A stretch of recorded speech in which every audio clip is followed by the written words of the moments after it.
I was elbow deep in an engine bay when the damn heater in the garage finally gave out. I smacked the side of it with a wrench, like that'd fix anything. Outside, snow was piling up fast. It was New Year's Eve in Syracuse, and I was stuck pulling night shift again because half the crew either called out or disappeared after Christmas. Name's Russell. I'm 42. Been a mechanic for Greyhound going on 16 years.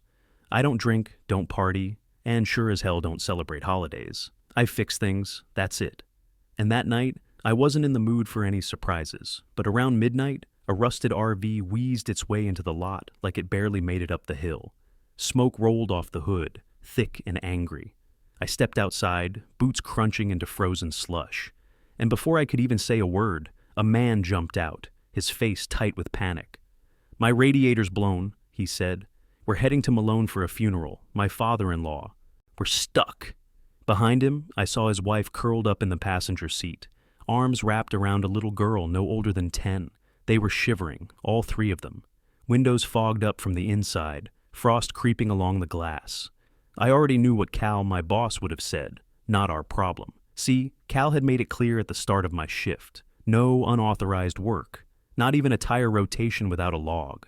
Insurance catches you skimming parts for side jobs. And corporate comes down, swinging. We'd already been flagged twice that month. So, I should have turned them away. Told them to try a motel. Let someone else deal with it. But I didn't. I popped the hood. Steam hit me in the face. Radiator was shot to hell. I looked back at that little girl, pale and crying in the cold, and something in me just snapped. "You got 20 minutes, I told the guy. "Stay inside, keep the heater on low. I'll handle it." I used a refurbished radiator from the parts shelf, one Cal had stashed for a Greyhound coach repair. Swapped it fast, cut a few corners, nothing dangerous, just enough to get them moving. I topped off the antifreeze, checked the belts, bled the system clean. 30 minutes later, they were warming up in the cab. The guy tried to pay me, cash in hand. I pushed it away. "Just get where you're going," I said, slamming the hood shut. They thanked me over and over, but I didn't hang around. I waved them off and went back inside. That snow kept falling, and I already knew I was going to pay for this. 2 days later, I came in for my shift and knew something was wrong before I even clocked in. The shop felt stiff, like the air had been pulled tight. No radio, no jokes. A couple guys looked at me, then looked away real fast. Cal was standing by the parts cage with his arms crossed. He didn't say my name. He just crooked a finger and pointed to the middle of the floor, right where everyone could see. "Explain the missing radiator," he said. I didn't get a chance to answer. He already had the clipboard in his hand, slapping it against his palm. The insurance audit had flagged the inventory. A refurbished unit gone, no log, no work order, clean as day. "You think you're some kind of hero?" he said, loud enough for the whole bay to hear. "You don't get to play savior on my ledger." I told him I fixed a stranded family in a storm. That was it. No drama, just facts. Cal laughed, sharp and mean. "This isn't a charity. This is a business, and you just cost me." He kept going. Called me a bleeding heart. Said I screwed the numbers and made us all look sloppy. Said if corporate wanted to dig deeper, they could shut the whole shop down over stunts like mine. Nobody stepped in. Nobody said a word. Then he handed me the write-up. 3 days suspended, no pay, effective immediately. Effective. "Next time," he said, leaning in close so only I could hear him, "maybe let him freeze." I took the paper. My hands were steady, but my jaw was locked so tight it hurt. I walked to my locker, grabbed my coat, and left without looking back. The door slammed harder than I meant it to. By the next morning, everyone knew. Word moves fast in a place like that. Guys I'd worked beside for years suddenly had places to be. Break room went quiet when I walked in. One guy muttered that Cal was cracking down. Another said insurance had been breathing down his neck anyway. Nobody said I did the wrong thing. Nobody said I did the right thing either. I spent that first suspension day sitting at my kitchen table, staring at the wall. My wife, Dana, set a mug of coffee in front of me and sat across from me. She didn't say much at first. She just waited. "They suspended me," I said. She nodded. "Without pay?" 3 days. She exhaled slow and looked down at the bills spread between us. Heat, mortgage, groceries, nothing fancy, just life. "You help someone?" she asked. "Yeah." She reached across the table and squeezed my hand. "Then I'm proud of you." I wanted that to be enough. It wasn't. Pride doesn't pay the electric. That night, I lay awake listening to the furnace kick on and off, wondering if I'd finally crossed a line I couldn't uncross. 16 years of keeping my head down, and this is what got me. The second day, I drove past the depot without thinking. Same lights, same buses lined up like tired animals. I didn't belong there anymore, at least not that week. I kept driving. I thought about that family, tried to picture where they were now. A motel, a funeral home, somewhere warm, I hoped. I didn't even know their last name. No receipt, no paper trail, just smoke in the snow and a busted radiator that no longer existed on the books. By the third day, the anger set in, not at Cal, at myself. I'd known the rules, I'd signed the forms. I'd nodded along every time Cal said we weren't social workers, still did it anyway. When my suspension ended, I ironed my work shirt and put it on like armor. Dana watched me from the doorway as I laced my boots. "You okay?" she asked. I nodded, even though my stomach was tight. I grabbed my lunch pail, opened the front door, and stepped back out into the cold. 2 weeks later, I was wrenching a brake caliper loose when Cal's voice came over the intercom. "Russell, office now." I wiped my hands, headed in, and saw the district envelope already on the desk. Thick paper, formal seal. Bad news always comes wrapped in that kind of fake importance. He didn't say much, just handed it to me with a smirk. "Personnel review, downtown, Friday, 10 sharp. I stared at it. "For what?" He just shrugged. "Guess they want to chat about your creative repairs." That drive downtown felt like 100 miles. I parked across from the office tower and sat there for a full 5 minutes, engine off, watching people in suits blow past the crosswalk in the cold. Inside, I took the elevator to the 14th floor. Cal was already in the lobby, leaning against the wall like he owned it. Dress shirt unbuttoned just enough to show off a gold chain he definitely didn't earn on a Greyhound salary. He stood up and walked over. "Look," he said, voice low. "Don't start talking. Let me handle it. Maybe they'll just let you walk away clean." I didn't answer, just followed him down the hall, past glass doors and fake plants that probably cost more than my week's pay. We got to a big wooden door. Cal opened it without knocking. No union rep, no heads up. Just a polished room that smelled like cold coffee and disinfectant. Long table, too many chairs. A screen on the wall with the company logo frozen mid-animation. Cal walked in like he belonged, pulled out a seat for himself, then motioned for me to sit across. I stood for a second too long. My stomach turned. This didn't feel like a meeting. It felt like the lead up to a firing. I almost backed out. My hand hovered near the doorknob. But I didn't. I sat down. Cal leaned back and crossed his legs like he was getting comfortable. "Just keep it buttoned," he muttered. The room stayed quiet for another minute. Then the door opened again. In walked a guy in a dark suit, clean shave, no coat, no laptop. Just a man who looked like he wasn't used to being told no. He moved like someone in charge. He sat at the head of the table and looked straight at me before glancing at Cal. Neither of us said anything. My palms were sweating through my gloves. Finally, the guy folded his hands on the table. "We'll start in just a minute," he said. His voice was calm, measured. I scanned his face. Something about it stuck out. Familiar, but I couldn't place it. Not yet. I looked at Cal, who was already flipping through a folder like he'd rehearsed it. He looked relaxed. Too relaxed. This was his show. He thought he had it in the bag. Me? I was just sitting there, waiting for the axe to drop. I didn't know it yet, but this wasn't my funeral. It was his. The door shut behind him with a soft click, and the silence in that conference room got heavier. He walked to the head of the table like he owned the floor, and when he sat down, that's when I finally saw it, the eyes, the jawline, clean shaved now, better haircut, but the same guy. I blinked hard. It was him, the guy from the RV. Only this time, he wasn't cold, desperate, or covered in radiator steam. Now he was wearing a tailored navy suit, cufflinks, polished shoes, the whole nine. A man in control. He opened a leather folder, clicked a pen once, then looked up. Another man walked in, a little older, wearing a badge that said, Regional Director. He didn't sit, just stood at the side of the room and cleared his throat. "Gentlemen," he said, like this was some formal board meeting. "This is Mr. Conrad Weaver, As of last week, he acquired full ownership of the Northeastern Depot chain, including this facility. My brain stuttered. Acquired full ownership? Cal's smirk twitched. His whole posture shifted, like someone had kicked out one of the legs on his stool. He sat up straighter, but he'd already gone a shade lighter. I just stared at Weaver. He turned his head slowly toward me, gave a small nod, calm as anything. "I think we've met before." I didn't answer. I didn't have to. He looked back at the regional guy. "Let's get started." The director nodded and stepped out, leaving the three of us in the room. Cal tried to reclaim the space. He leaned in, started opening his folder, pushing papers around like he was about to lead some review. Weaver raised a hand, just a tiny motion. Cal froze mid-page flip. "I'd like to hear your version of events first," Weaver said, voice smooth. Cal cleared his throat. "Yes, of course." He straightened his tie, even though it wasn't crooked. "I've prepared a summary of several recent personnel issues at the Syracuse depot.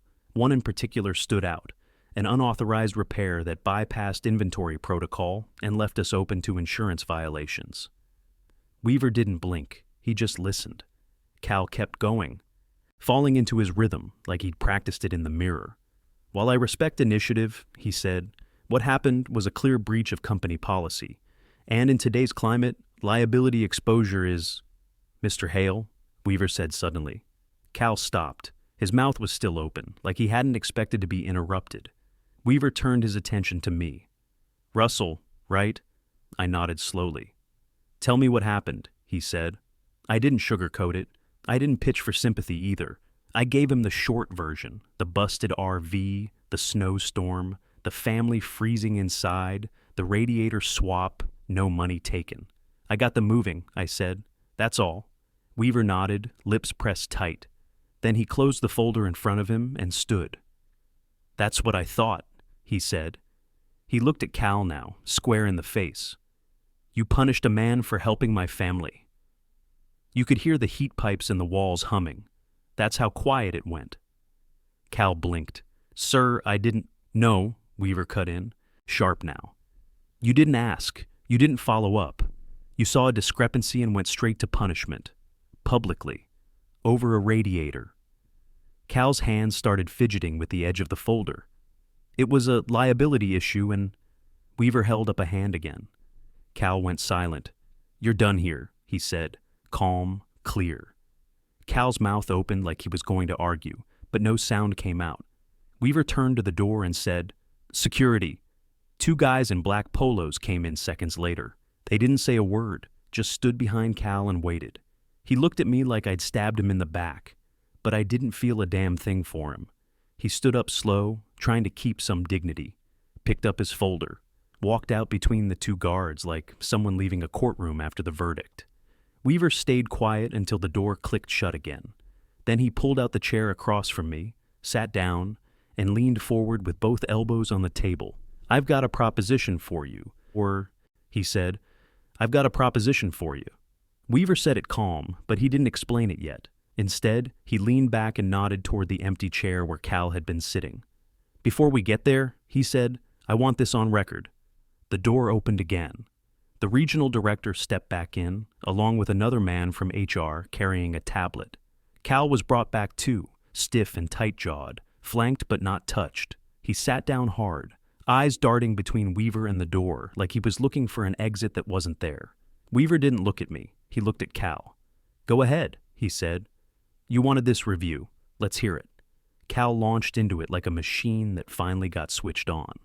Policy violations, inventory controls, cost over ages, insurance exposure. He used all the words guys like him use when they want to sound important without saying anything real.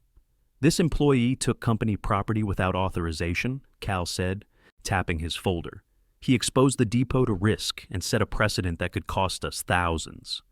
Weaver didn't interrupt, didn't react, just listened. Cal got bolder as he went. His voice got louder. His shoulders relaxed. He talked about discipline, accountability, the importance of setting an example. He even threw in something about emotional decision-making, like it was a disease. Finally, he ran out of steam. Papers stopped moving. His mouth closed. Weaver turned to me. "Tell me what happened." I sat up straighter and did exactly that. No speeches, no defending myself. An RV came in during a snowstorm, I said. Radiator was blown, family inside. They were headed to a funeral upstate. I fixed it with shop parts. Didn't take payment. That was it. Weaver nodded slowly. He stood up, hands flat on the table. That's what I thought. He turned to Cal, voice steady but sharp now. You punished a man for helping my family. The room went dead quiet. No typing, no shifting. Even Cal stopped breathing for a second. You could have asked questions, Weaver went on. You could have followed up. You could have shown judgment. Instead, you humiliated him and suspended him without pay. Cal tried to speak. Sir, with respect, Weaver cut him off. You're done here, effective immediately. No yelling, no drama, just final. Cal didn't say another word. His face drained of color as security stepped in again. This time, they didn't wait. He stood, slower than before, eyes locked on Weaver like he couldn't believe this was real. Then he looked at me. Not angry, scared. They walked him out. The door shut, and Weaver sat back down like he'd just finished a routine meeting. He looked at the regional director. Make sure payroll fixes the suspension. Back pay included. The director nodded fast. Then Weaver looked at me again. I'm not thanking you, he said. I don't believe in that kind of empty gesture. I didn't know what to say, so I stayed quiet. I bought this company because it's broken, he continued. Too many people hiding behind policy instead of doing the right thing. I need someone who gives a damn about people, not just paperwork. He leaned forward. I want you as assistant regional supervisor. My throat went dry. Me? Yes, he said. I'll train you. I stared at the table, then back at him. I've never managed anything bigger than a shift. You will, he said. The rest we can teach. Character, we don't teach that. He stood up and held out his hand. I took it. The meeting ended just like that. No applause, no ceremony. As I walked out of the building, my legs felt shaky. The cold hit my face, sharp and real. I pulled my coat tighter and kept moving. We were still in that conference room when Weaver sat back down across from me. The air felt different now, less like a trap, more like something just opened. He didn't waste time. I need someone who gives a damn about people, he said. Not policies, not ledgers, people. I didn't know what to say. My mouth opened, but nothing came out. He didn't wait for a response. I bought this company because it was broken, rotten from the middle out. Managers like Cal, they're a dime a dozen, safe, cowards. I don't need safe. He leaned forward, elbows on the table. I need real. That hit harder than I expected. No one had ever called me that in a way that sounded like a compliment. Then he said it. I want you as assistant regional supervisor. I blinked. Me? He nodded. You're already doing more for this place than the last 3 supervisors combined. You just didn't have the title. I stared at him, still trying to process. I've never led a crew. I've never even held a clipboard without someone breathing down my neck. You'll learn, he said. I'll teach you. I'm not offering this because I need a corporate yes man. I'm offering this because I saw how you handled my family. That's leadership. I looked down at my hands, grease still under my nails. A week ago, I was worried about making rent. Now I was sitting across from the guy who just fired my boss, being handed the keys to a job I never asked for. What's the catch? I asked. No catch, he said. Just responsibility. You'll work harder, longer hours. You'll answer to people who don't always get it, but you'll have a voice, and I'll have your back. I nodded slowly. What if I screw it up? Then you screw it up, he said, matter of fact. But I'd rather take that risk on someone with guts than someone who hides behind rules. He stood and grabbed his coat. Take the weekend, he said. Talk to your wife. Let me know Monday. As I walked out of the building, my head was spinning. Traffic sounds faded in and out. I didn't even notice the cold this time. My phone buzzed in my pocket. Dana, I answered. Hey, you okay? She asked. I exhaled finally. Yeah, I said. Better than okay. We ordered takeout that night, sat on the couch with greasy paper bags between us while I told her everything. Cal getting canned, Weaver's offer, the job I never saw coming. She didn't speak for a minute, just watched me. Then she smiled. It's about damn time someone noticed. I laughed, and for the first time in weeks, It wasn't bitter. Monday morning, I walked back into that depot. The same flickering lights, same stained floors. But it felt different now. Because this time, I wasn't walking in alone. I had work to do. I walked into the shop that Monday and every head turned. No one said anything, but you could feel it, the tension. Thick as burnt oil. Guys paused mid-task. One of the tire techs actually dropped a socket. I walked through it like I didn't notice, even though every step felt like dragging a trailer behind me. News about Cal had spread faster than grease in the break room. Fired, hauled out by security. No goodbye, no speech, and now here I was, fresh off a suspension, suddenly wearing the tag of Assistant Regional Supervisor. They didn't know what to make of it. Hell, I barely did, but I knew what had to happen first. I didn't touch Cal's old office, didn't even look inside. Instead, I walked straight to the main bay and called everyone in. All shifts, all roles. I didn't care if someone was mid-repair. I told them to pause it. About 20 guys circled up, wiping hands, arms folded, skeptical as hell. I stood in the middle and got straight to it. "I'm not going to waste your time," I said. "You all saw what happened. 1 week I'm on suspension. Next I'm your new boss. I get it. It's weird." Nobody argued. But I'm not here to play pretend. I'm here because I did the right thing, and someone up the ladder saw it. They shifted a little, eyes narrowing. One guy at the back scoffed, didn't say anything. Another lit a cigarette, even though he knew we weren't supposed to inside. I didn't stop. "You all heard about the RV. You heard pieces of it. Let me give you the rest." And I laid it out. Start to finish. Snowstorm, stranded family, funeral upstate, radiator shot to hell. No authorization, no receipt. Just people freezing in the dark and me deciding I wasn't going to be the guy who turned them away. I told them about Cal blowing up in front of everyone, the suspension, the silence, the empty break room, and then I told them who the man in the RV turned out to be. You could have heard a pin drop. His name's Conrad Weaver. He's the new owner of this depot chain. He watched how we operate and how we fail people. I let that hang for a second. He fired Cal, on the spot, because what matters isn't always what's in the manual. It's how we treat people. A few heads nodded. A few still looked like they were trying to find the catch. "Things are changing," I said, "and it starts here, with how we work, with how we talk to each other, with how we act when no one's looking." One of the old-timers in the back, Marty, been here longer than me, crossed his arms and said, "So what, we just do whatever now? No rules?" I shook my head. "We're not tossing the book, but we're not hiding behind it either. If someone needs help, we help. And if something needs to be fixed in here," I tapped the side of my head, "we fix that too." Nobody clapped. This wasn't a movie, but nobody walked out either. That was good enough for day one. I ended the meeting and told them to get back to work. A few came up after, real quiet, said stuff like, "Glad it was you," or "About damn time." Most didn't say anything. That was fine. I wasn't there for applause. I was there to change the place. And I didn't need permission to start. The next morning, I showed up in coveralls, not slacks. Guys looked at me sideways like they didn't know if I was serious or just putting on a show. I didn't explain myself. I grabbed a torque wrench, got under a coach, and started bleeding brake lines with Daryl like I'd always done. I didn't lead from behind a desk.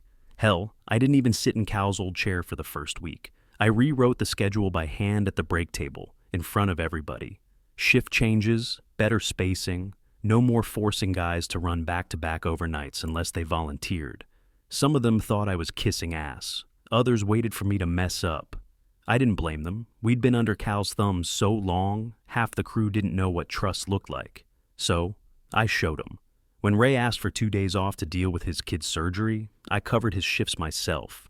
When Sheila flagged a parts order that didn't make sense, I backed her up and made the vendor eat the cost. I didn't do it for applause. I did it because that's how you fix broken things. One bolt at a time. I pushed for a new inventory system. Simple, color-coded, easier to track. Got pushback from upstairs, of course. Said it wasn't in the budget. I called Weaver. He picked up on the first ring, like always. "Talk to me," he said. I told him what I needed and why. "Done," he said.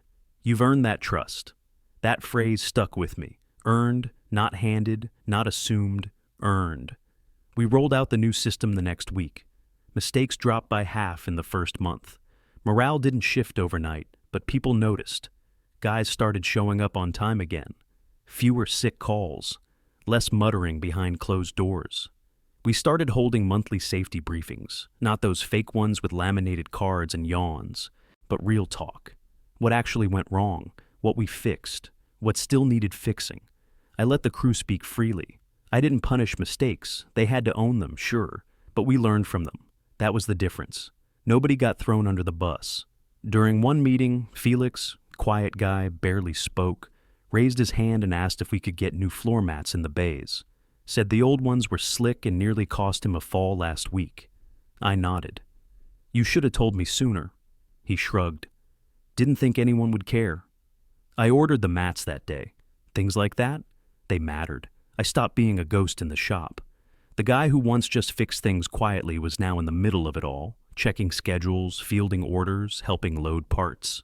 Running diagnostics when we were short-handed. I still got dirty, still got blisters. That's how I liked it. We weren't perfect. Still had rough days. Still had guys who grumbled or dragged their heels. But the place was waking up. The crew started to realize they weren't just cogs anymore. They were part of something that worked. And it didn't come from a memo. It came from the floor. We were sitting in a booth at Sal's Diner, me, Weaver, and 2 mugs of burnt coffee, when the idea dropped. He was scrolling through some report on his tablet while I picked at a plate of eggs that had gone cold 10 minutes ago. Turnover's still high, he said, not looking up. Even here. Better than the other depots, but still too many people cycling out. I shrugged. They're still scared. You can swap out the boss, clean up the shift list, upgrade parts. But if the culture's cracked, it takes a hell of a lot more. He finally looked up. Then we fixed the crack. I leaned back. What does that even mean? He set the tablet down and tapped the side of his mug.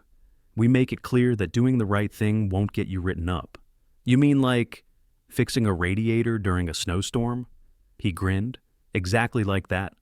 And right there, with the smell of grease and fry oil in the air, he laid it out. We'll call it the Good Samaritan rule, he said.